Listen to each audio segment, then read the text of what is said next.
Today we will be doing 4.5, but only day one. We're going to focus today on compound inequalities that have and in them. A compound inequality is two inequalities that are joined by either and or or.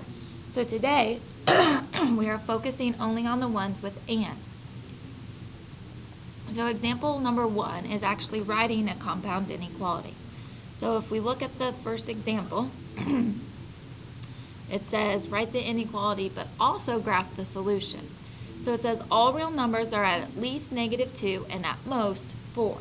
So we're talking about the real numbers, so I try to use variables that represent what we're talking about. So I'm going to use n, and then I write down my two numbers. The smallest number goes on the left, the largest number on the right. And then I reread it to fill in my signs. All real numbers that are at least 2. So that means it has to be greater than or equal to -2. And at most 4. So the largest they can be is 4, so that's less than or equal to 4. So this is my compound inequality. It's made up of two inequalities. When the ones that are joined by and do not have the word and written in them. They are just put together with only one variable. So then if we graph our solution, we need to make sure that we have -2 all the way up to 4 on it.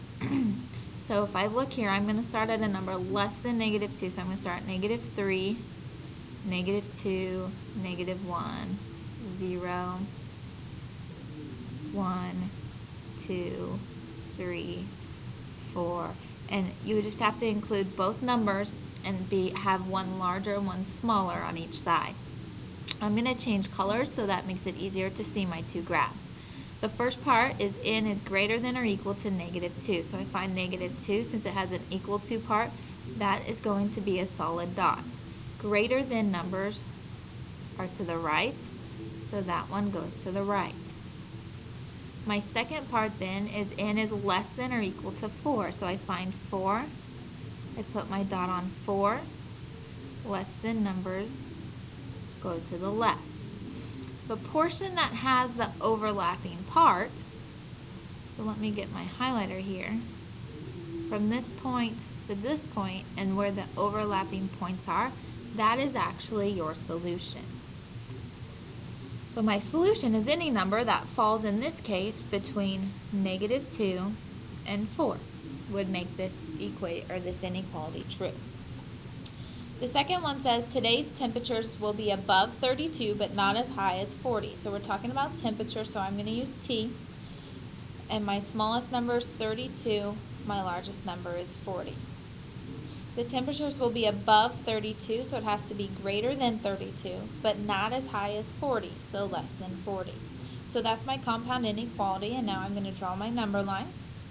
I have to have the numbers, so there's 31, 32, 33, 34, 35, 36, 37, 38, 39, 40, 41. Okay, it's greater than 32, so it is going to be an open dot on 32. Greater than goes to the right. My second one then is less than 40, so it's an open dot on 40, and it's less than 40. So remember, the overlapping portion is the portion that holds the solutions. And if I look, let's say 36 is in that portion. If I look here, is 36 greater than 32? Yes. Is 36 less than 40? Yes. So it makes both of them true, so it is my solution. Example number 2 is solving. So now we're taking it one step further, and you actually have to get the variable by itself. Whatever you do to one part, you have to do to all three parts. It says a solution of a compound inequality joined by and is any number that makes both inequalities true. So just when we are checking up there, I check to make sure it made both sides true. If it does, then that means it is the solution. So if I look here, the opposite of -5 is to add 5. So I have to add 5 to each part of my inequality. Well, when I do that, I get 1 is less than r.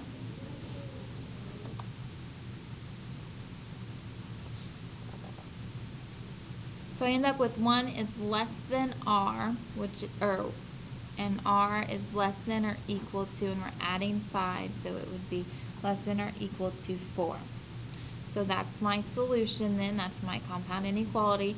To graph that solution, we have to have 1 and 4 on there, so I'm going to go 1 less, so 0, 1, 2, 3, 4, and 1 more, 5. I'm going to grab some different colors up here.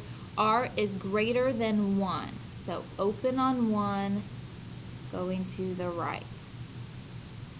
The second one is R is less than or equal to 4. So it can equal 4, so this dot is solid. Less than is to the left. So remember where they are overlapped is the solution. And in this case, 4 is actually a solution as well because it can be equal to 4. Our second one down here is we're going to divide everything by 3. We're dividing by a positive, so we don't have to worry about switching signs. So we get negative 2 is less than or equal to x, which is less than 5. That's my compound inequality. And then I'm going to graph my solution. I have to go from negative 2 to negative 1, 0, all the way up to 5, 2, 3, 4, 5, 6. X is greater than or equal to negative 2, so I need to have a solid dot on negative 2, and greater than is to the right. And then x is less than 5, so open on 5, less than is to the left. So in this case, 5 is not a solution, but negative 2 would be part of the solution set. Example number 3 is our problem-solving set. The acidity of the water in a swimming pool is considered normal if the average of 3 pH readings is between 7.2 and 7.8 inclusive. The first 2 readings for a swimming pool are 7.4 and 7.9. What possible values for the third reading P will make the average pH normal? Well, when we find an average, we add the 3 together and divide by 3. So we have our third reading, our first reading, and our second reading. If we add all those together and divide by 3, that gives our average. The word inclusive means that it could be 7.2 and 7.8 as well. So it has to be between. So this has to be greater than or equal to 7.2, but less than or equal to 7.8. And the reason I included this equal to sign is because it means inclusive, so it means these two are included as well. So now I can go ahead and solve this. The opposite of divide by 3 is to take everything times 3. The 3's cancel out here, and I'm left with 21.6 is less than or equal to P plus 7.4 plus 7.9 is 15.3. I might as well combine my like terms as I go. It's less than or equal to 7.8 times 3 is 23.4. The opposite of plus 15.3 is to subtract 15.3, and make sure you do it from every single part. 21.6 minus 15.3 is 6.3, is less than or equal to P, less than or equal to 8.1. So if I reread, P is now by itself, so this is my solution. If I reread the question, it says, what possible values for the third reading P will make the average pH normal? The third reading